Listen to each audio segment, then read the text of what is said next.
দিয়ে ভাজতে গেলে তো তেলটা লাগে, পেঁয়াজ তেল লবণ কিচ্ছু নাই। আমি কি দিয়ে রান্না করবো ডিম?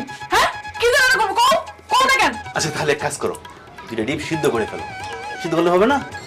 সিদ্ধ করবো। সিদ্ধ করে যাও, সিদ্ধ করে সিদ্ধ করবো। সিদ্ধ করবো। আমি আর পারতেছি না, আমি আর পারতেছি না, আমি আর পারতেছি না। প্রত্যেকটা দিন এইটা নাই, সেটা নাই, ওইটা নাই, অভাব অনটন। তুমি কিছু করতে পারো না? হ্যাঁ, এত মানুষ কাজ করে, তুমি কিছু না পারে রিক্সা চালাও, ভিক্ষা করে নিয়ে এসে খাও। আমারে কেন এভাবে শেষ করতেছো দিনের পর দিন? কানের দুল আছে নাই? হ্যাঁ, হাতে বালাগুলো বেচছো, গলার মালাটা শেষ শেষ সম্ভব ছিল সেটাও বেঁচে দিছো। আমার মা বাবার সব স্মৃতি তুমি শেষ করে ফেলছো।